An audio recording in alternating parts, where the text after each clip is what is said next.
সবাইকেই কাঠগড়াতে দাঁড়াতে হবে, উত্তর দিতে হবে যে আওয়ামী লীগের নেতাকর্মী, ছাত্রলীগের নেতাকর্মী, যুবলীগের নেতাকর্মীদেরকে বের হওয়ার জন্য কে বাধা দিয়েছিল। এক সম্রাট ভাই, নিখিল ভাই, নাসিম ভাই, নানক ভাই এনাফ ছিল ঢাকা শহরের জন্য, এনাফ। এক সম্রাট ভাই যদি ঠিকভাবে নামতে পারতো, বা ময়মনসিংহের বাবেল ভাই যদি নামতে পারতো, আমাদের শান্ত ভাই, মহিতুর রহমান শান্ত, এই 5টা লোক নামতে পারলে, একটা সাইড দিয়ে আপনার জাহাঙ্গীর ভাইকে যদি তিনি নামতে পারতেন, একটা লোকের সাহস থাকতো এই ঢাকাতে গ্যাঞ্জাম করার। এই বাবেল ভাই, জাহাঙ্গীর ভাই, নানক ভাই, নাসিম ভাই, তারপরে হচ্ছে নিখিল ভাই, তারপরে এদেরকে কে আটকালো? হুইস যাত্রাবাড়ির এমপি কে তাদেরকে কাজ করেছে বলেন, নামতে পারে নাই কেন? এইসব সমস্ত প্রশ্নের জবাব দিতে হবে যে আজকে ছাত্রলীগের ছেলেরা আজকে অনাহারে কাটাচ্ছে, পালিয়ে বেড়াচ্ছে, যুবলীগের ছেলেরা আজকে কাটছে। সমস্ত কিছু জবাব দিতে হবে যে আমাদের নেতাকর্মীদেরকে এই অবস্থাতে কারা আনলো, কারা ছাত্রলীগের ছেলেপেলেদেরকে আজকে বললো যে এরা সন্ত্রাসী, এই করলো, অথচ ছাত্রলীগের আগে সবার আগে অ্যাটাক হয়েছে। সুতরাং প্রত্যেকটা জবাব আমরা আওয়ামী লীগের সমর্থকরা চাইব ইনশাল্লাহ। এদেরকে কাঠগড়াতে আমরা দাঁড় করাবো, ওই সমন্বয়কের আগে এদের বিচার আগে হবে বাংলাদেশে। এটা আমি আপনাকে বলে রাখলাম। 5 তারিখের পর থেকে ভারত বিরোধী কথাবার্তা কারা বলছে, একটা লিস্ট কি আপনি করেছেন? নাহিদ বলছে, মাহফুজ বলছে, মানে যে শিশু উপদেষ্টারা আছে বা এই বাচ্চা ছেলেগুলো আছে, মাহফুজ বলছে, আসিফ নামে যারা আছে সে বলছে, আর আসিফ নজরুল, 2 আসিফ আছে, একটা হচ্ছে বাচ্চা আসিফ, একটা হচ্ছে বৃদ্ধ আসিফ। এই 4 জন, মূলত এই 4 জনকে কিন্তু আপনি কথা বলতে দেখেছেন। এখন আপনি প্রথম 3 জনের যদি ব্যাকগ্রাউন্ডটা দেখেন, লক্ষ্মীপুরের ছেলে মাহফুজ, যে প্রথমে আপনার ইউনুসের প্রধান উপদেষ্টা ছিল, বিশেষ উপদেষ্টা ছিল, এরপরে উপদেষ্টা হয়েছে। আচ্ছা, এই মাহফুজ কিন্তু প্রথমে ছিল হচ্ছে আপনার শিবিরের সাথী, মাথায় রাখতে হবে। ঢাকা ইউনিভার্সিটির 43তম আপনার ল ডিপার্টমেন্টের 43 ব্যাচের স্টুডেন্ট। তার বন্ধুরা, একাধিক বন্ধুরা, একটা বন্ধু না, একাধিক বন্ধুরা আমাকে নিশ্চিত করেছে ও তালিমুল মিল্লাত থেকে পড়াশোনা করেছে। আশ্চর্যের ব্যাপার হচ্ছে এই নাহিদ, আসিফ এবং মাহফুজ এরা 3 জনই কিন্তু এক্স মাদ্রাসার স্টুডেন্ট। এবং কোন মাদ্রাসার স্টুডেন্ট মাথায় রাখবেন, আমি কিন্তু জেনেরিক কথাবার্তা বলছি না। বাংলাদেশে কিন্তু মাদ্রাসার ভাগ আছে, বাংলাদেশে অসংখ্য লক্ষ মাদ্রাসা আছে যারা বাংলাদেশের মুক্তিযুদ্ধ, বঙ্গবন্ধু এইসব ব্যাপারে খুবই শ্রদ্ধা করে। ফলে আজকে মাদ্রাসার স্টুডেন্ট যারা দেখবেন তারা অফেন্ডেড হওয়ার কিছুই নাই।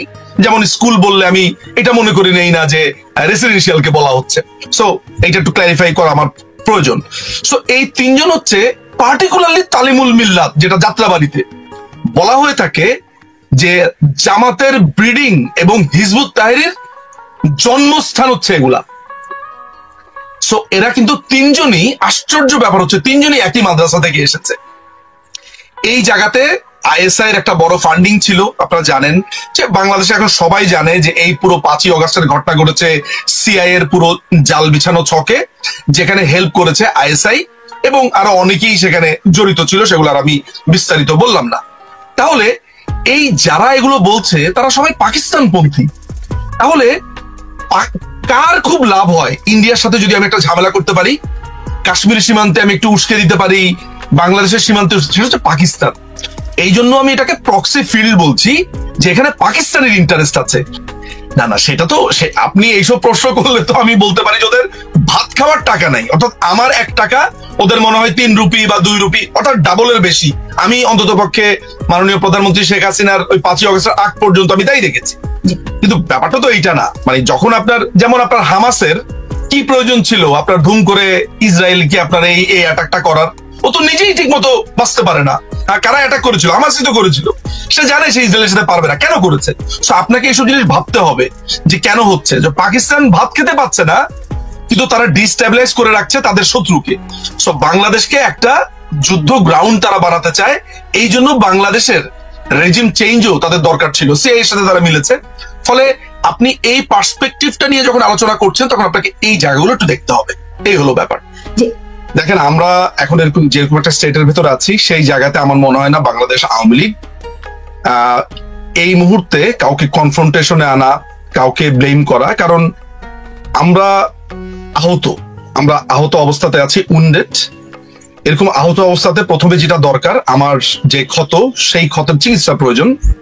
আমি আহত হয়েছি, আমি নিজেকে আস্তে আস্তে আস্তে আস্তে করে ঠিক করবার চেষ্টা করছি। এই আহত বাংলাদেশ আওয়ামী লীগ হয়েছে নানান ভাবে, বেইমানি, বিশ্বাসঘাতকতা থেকে শুরু করে নানান ভাবে। কে কারা কিভাবে আছে সেই জায়গাতে আমি আপনাকে নিয়ে যাচ্ছি না, সেই মানুষগুলোর নামও বলছি না। অনেকের নামই আপনি বলছেন, অনেকের রেফারেন্সে আপনার কথা বলছেন, তো হয়তো বা অনেকের ব্যাপারেই সামনে প্রশ্ন আসবে। এখন যারা মিডিয়াতে অনেক রকমের রেফারেন্স দিচ্ছেন সেগুলো সামনে আসবে, এখন না। আমি আপনাকে কয়েকটা ডট মেলাতে বলি, একটু ঠান্ডা মাথাতে আজকের এই কথাগুলো একটু শুনবেন, এটা গুরুত্বপূর্ণ। প্রথম কথা হচ্ছে 2018 সালে যেই কোটার সমস্যাটা শেষ হয়ে গেছে, এটা 2021 সালে যেই ছেলেটি রিড করলো, সেই ছেলেটি কে? হু ইজ দ্যাট ওহিদুল ইসলাম তুষার? আচ্ছা, 2021 সালে সে রিডটা করলো, 21, 22, 23, 24, 3 বছর, 3.5 বছর, 4 বছর কোনো সারা শব্দ নাই সেই রিটের। 23শে জুন যখন ওয়াকার, জঙ্গি সর্দার ওয়াকার যখন সেনাবাহিনী প্রধান হলো, তার পরের দিন রায়টা দিতে হলো কেন? যে রায় দিল জাস্টিস আপনার খিজির হায়াত খান এবং কামরুল কাদের, তারা কারা? তারা কি সাম্প্রতিক সময় আমেরিকাতে গেছিল বা আমেরিকান কোন প্রোগ্রামে তারা অ্যাটেন্ড করেছিল? তাহলে কয়টা ক্যারেক্টারের কথা বললাম? ওহিদুল ইসলাম তুষার, সে রিড করেছে। কেন করেছে রিডটা? সে জানে যে সরকার নিজে পরিপত্র জারি করেছে, সরকারের একটা পলিসিকে চ্যালেঞ্জ করতে পারে কারা? 1 নাম্বার। 2 নাম্বার হচ্ছে বিচারপতি কারা যারা রায় দিয়েছে, 2 নাম্বার। 3 নাম্বার, ওয়াকার সাহেব যখন সেনাপ্রধান হন তখন অনেকেই বলে যে মাননীয় প্রধানমন্ত্রী করেছেন, মাননীয় প্রধানমন্ত্রী, মানে সমস্ত দোষ এই মানুষটার উপরে। মানে মনে হয় যে রাষ্ট্র কাঠামো হচ্ছে উনার কথাতে, মানে উনাকে এক নায়ক বানিয়ে দেওয়া হচ্ছে, অথচ মাননীয় প্রধানমন্ত্রী কিন্তু একটা নিয়মের মধ্যে করে। কেউ কোনো যদি মানে মাননীয় প্রধানমন্ত্রীর কাছে কি কেউ যদি বলে যে এরকম আমি শুনেছি জমি জমার সমস্যা নিয়ে গেছে, মাননীয় প্রধানমন্ত্রী নিজে বলেছে যে এটা তো আইনি ব্যাপার। আরে এটা যদি আইনি ব্যাপার উনি এটা মনেই না করতেন, তাহলে উনার জন্য তো 3 সেকেন্ডের ব্যাপার ছিল বিচারপতিদেরকে ফোন করে বলা এই রায় দিয়ে দাও। উনি কি বলেছেন? তাহলে কি কেউ কি নিজের পায়ে নিজে কুড়াল মারবে বা নিজেকে নিজে বিপদে ফেলবে? মানে সেলফ ইনক্রিমিনেট করবে নাকি কেউ? বাংলাদেশের মানুষের যে ভাবনার স্তর, এটা ভয়াবহ, যে প্রধানমন্ত্রী সবকিছু করতে পারবে, কিন্তু প্রধানমন্ত্রী যে সবকিছু করতে চান না আইনের বাইরে গিয়ে, এইটা কেউ বিশ্বাস করতে চায় না। তার মানে ব্যাপারটা দাঁড়াচ্ছে উনি এটা আদালতের উপরে ছেড়ে দিয়েছেন। উনি যদি আদালতের উপর ছেড়ে না দিয়ে উনি যদি প্রভাব খাটাতেন, তাহলে একটা প্রমাণ এর মধ্যে একটু দিয়ে রাখা ভালো। 1999-এ উনি ভারত থেকে ফিরে একটা সংবাদ সম্মেলনে বলেছেন, ভারতের একটা সফরের পরে উনি সংবাদ সম্মেলনে বলেছিলেন যে এত জামিন হচ্ছে হাইকোর্টে যে ধরে ধরে সবাইকে জামিন দিয়ে দিচ্ছে। আপনি জানেন যে এটার জন্য তার নামে আদালত অবমাননার রুল জারি হয়েছিল। এবং একটা যে প্রপাগান্ডা আপনি প্রায় শুনতে পান যে মাননীয় প্রধানমন্ত্রীকে রং হেডেড বলা হয়েছে, রং হেডেড বলা হয়েছে, এবং বাংলাদেশের মানুষ মনে করে রং হেডেড মানে পাগল, মানে কারণ তার ধারণাই নাই রং হেডেড শব্দটার মানে কি। ওই প্রপাগান্ডাটাও কিন্তু ওই সময়। আমি এই প্রসঙ্গটা কেন আনলাম, তার মানে মাননীয় প্রধানমন্ত্রী থাকা অবস্থাতে তার বিরুদ্ধে কন্টেম্পট অফ কোর্টের কিন্তু অভিযোগ দায়ের করেছে। তার মানে কি উনি যদি প্রভাব খাটাতেন তাহলে ওই লোক কোনোদিন এই পিটিশনটা দায়ের করতে পারতো? আমি প্রমাণটা করছি এই কারণে যে মাননীয় প্রধানমন্ত্রী অল দ্য টাইম আইনের প্রতি শ্রদ্ধাশীল ছিলেন। আচ্ছা, এই যে আইনের প্রতি শ্রদ্ধাশীল এত বড় আমি বয়ানটা দিলাম, কেন দিলাম? এই কারণে দিলাম যে ওয়াকার যখন 23শে জুন তিনি আপনার সেনা প্রধান হয়, এটা কি মাননীয় প্রধানমন্ত্রীর একক সিদ্ধান্ত, নাকি ডিজিএফআই এর রিপোর্ট আছে, নাকি এনএসআই এর রিপোর্ট আছে, ডিবির রিপোর্ট আছে, বিভিন্ন গোয়েন্দা সংস্থার রিপোর্ট আছে? এগুলো কি আমরা বিবেচনা করেছি? তাহলে এই ওয়াকারকে একেবারে এমন একটা পজিশনে কারা আনলো রিপোর্ট দিয়ে যে সে হচ্ছে সবচেয়ে যোগ্য? আমাদের মনে হয় এইটাও ভাবার দরকার আছে। আমি শুধু ইঙ্গিত গুলো দিয়ে যাই, ভবিষ্যতে যখন আমি বই লিখবো, ভবিষ্যতে যখন আমি আমার এই স্মৃতি রোমন্থন করবো, যা যা জানি উগরে দিব, সেদিন বাকিগুলো জানবেন। আপাতত হিন্টস দিয়ে যাই। আচ্ছা, ফলে মাননীয় প্রধানমন্ত্রীর উপরে দায় চাপানোর কোনো কারণ নেই। একটা কি দায় চাপানো হয়? উনার হচ্ছে কি, উনার কাজিনের হাজবেন্ড। মানে এটা তো খুবই সহজ। আপনি আমাকে একটা ঘুষি দিবেন, ঘুষি দেওয়ার জন্য আপনাকে একটা পয়েন্ট লাগবে না? এই নিজুম ভাইয়ের মতো দেখতে ওই লোকটা, তার মানে ওর কাজিন মনে হয়, দিয়ে একটা ঘুষি। ব্যাপারটা ওইরকম। আসলে ব্যাপারটা ওইরকম না। এখন আপনাকে তাহলে কি কি বললাম, কারা রিড করলো, সেই ওহিদুল আলম তুষার কে, তার ব্যাংক অ্যাকাউন্ট কি চেক করা হয়েছে, সে কেন রিড করা হলো, 3 বছর পরে এই রিডটা ঠিক 24শে জুন কেন আদালতে উঠলো, এটা কি আমরা চেক করেছি? এই কামরুল কাদের, খিজির হায়াত, এই হাইকোর্টের 2 বিচারপতি কারা, এদের আমেরিকান কানেকশন কি আছে, আমরা কি সেটা দেখেছি? আচ্ছা, এগুলো গেল একটা। এরপর আমি আপনাকে আরেকটা, এইটার সাথে সাথে আমি আপনাকে আরেকটা ছবি দেখাই। ধরা যাক সুলতানা আপা, আমি আপনাকে একটা অ্যাটাক করব। নিজুম মজুমদার, আমি আপনাকে এখন অ্যাটাক করব। আপনি এখন স্টুডিওতে আছেন নিউ ইয়র্কে, কিন্তু কেউ যাতে কোনোভাবে না বোঝে অ্যাটাকটা আমি করেছি। আমি আরিফ জেবতিক ভাইকে করলাম কি, রাস্তার মোড়ে রাখলাম একটা অস্ত্র নিয়ে, তার সাথে আরো 4টা টিম রাখলাম। এখন আমি আপনার সাথে এমন একটা আচরণ করলাম, এমন একটা পরিস্থিতি তৈরি করলাম, আপনি ঘুরে ঘুরে আরিফ জেবতিক ভাইয়ের ওই লেনে গিয়েই দাঁড়ালেন। আরিফ জেবতিক ভাই যে আরো 4জন লোককে ঠিক করেছে, আবার বাম দিকে ঘুরে ওই লেনেই গেলেন। তার মানে আমি একটা ক্ষেত্র তৈরি করেছি এই সেনাবাহিনী এই এই লাইনে নিয়ে আসার জন্য। কারণ আওয়ামী লীগের অনেক সিনিয়র লিডাররা, নাম বলবো না, নাম বললে এখনো নাম বলার সময় আসেনি, সিনিয়র লিডাররা আপনার রাস্তাতে আওয়ামী লীগের নেতা কর্মীদেরকে নামাতে চেয়েছিল। কেন? সমাবেশের জন্য, মিছিলের জন্য। কারা এইখানে বাধা দিয়েছিল? আমাকে সেই নামগুলো জানতে হবে। আপনাকে এইটাও জানতে হবে যে আমরা সেনাবাহিনীকে কেন, যখন বিএনপি আন্দোলন করলো ইলেকশনের আগে, তখন ওরা যখন একটা সমাবেশের ডাক দেয়, আমরাও তো একটা সমাবেশের ডাক দিই। মানুষজন বললো না যে আমরা বিএনপি কে নকল করি, এই করি। কেন সেই স্ট্র্যাটেজিটা নেওয়া ছিল জানেন? যাতে তারা বসে যেতে না পারে।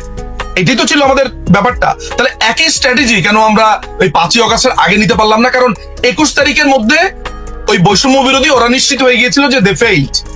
এই 21 থেকে 30 তারিখ পর্যন্ত কি হয়েছিল? এই সময়টাতে ঠিক কোন কোন লোক, দরবেশ বলেন আর ফকির সন্ন্যাসী বলেন, কারা আমাদেরকে নামতে দিল না রাস্তায়? কাদের পরে দাড়ি কেটে ফেলতে হলো?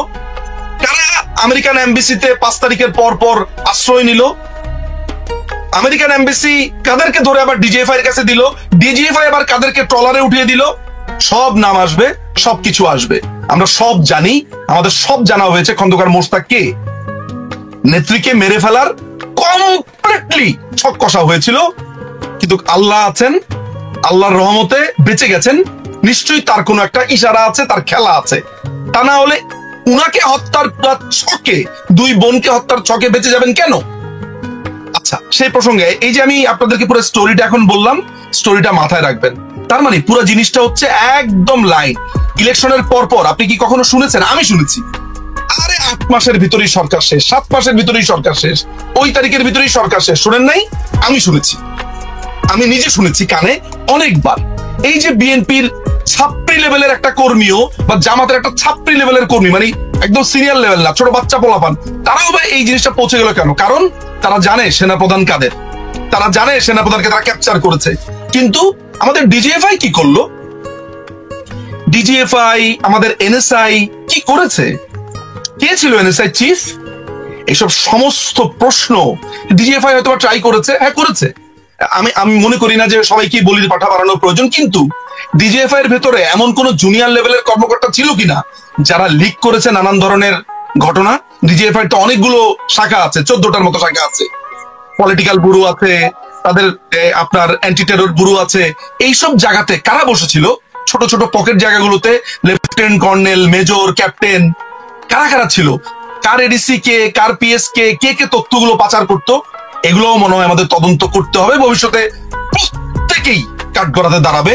যত দরবেশ সন্ন্যাসী আছে, দরবেশ সন্ন্যাসীর আত্মীয় স্বজন, ভাগ্নি জামাই, এই জামাই সেই জামাই, সবাইকেই কাঠগড়াতে দাঁড়াতে হবে, উত্তর দিতে হবে যে আওয়ামী লীগের নেতা কর্মী, ছাত্রলীগের নেতা কর্মী, যুবলীগের নেতা কর্মীদেরকে বের হওয়ার জন্য কে বাধা দিয়েছিল। এক সম্রাট ভাই, নিখিল ভাই, নাসিম ভাই, নানক ভাই এনাফ ছিল ঢাকা শহরের জন্য। এনাফ। এক সম্রাট ভাই যদি ঠিকভাবে নামতে পারতো, বা ময়মনসিংহের বাবেল ভাই যদি নামতে পারতো, আমাদের শান্ত ভাই, মহিতুর রহমান শান্ত, এই 5টা লোক নামতে পারলে, একটা সাইড দিয়ে আপনার জাহাঙ্গীর ভাইকে যদি তিনি নামতে পারতেন, একটা লোকের সাহস থাকতো এই ঢাকাতে গ্যাঞ্জাম করার। এই বাবেল ভাই, জাহাঙ্গীর ভাই, নানক ভাই, নাসিম ভাই, তারপরে হচ্ছে নিখিল ভাই, তারপরে এদেরকে কে আটকালো? হুইস যাত্রাবাড়ির এমপি কে তাদেরকে কাজ করেছে বলেন? নামতে পারে নাই কেন? এইসব সমস্ত প্রশ্নের জবাব দিতে হবে যে আজকে ছাত্রলীগের ছেলেরা আজকে অনাহারে কাটাচ্ছে, পালিয়ে বেড়াচ্ছে, যুবলীগের ছেলেরা আজকে কাটছে। সমস্ত কিছু জবাব দিতে হবে যে আমাদের নেতা কর্মীদেরকে এই অবস্থাতে কারা আনলো। তারা ছাত্রলীগের ছেলেপেলেদের কাছে বললো যে এরা সন্ত্রাসী এই করলো, অথচ ছাত্রলীগের আগে সবার আগে অ্যাটাক হয়েছে। সুতরাং প্রত্যেকটা জবাব আমরা আওয়ামী লীগের সমর্থকরা চাইবো ইনশাল্লাহ। এদেরকে কাঠগড়াতে আমরা দাঁড় করাবো। ওই সমন্বয়কের আগে এদের বিচার আগে হবে বাংলাদেশে, এটা আমি আপনাকে বলে রাখি।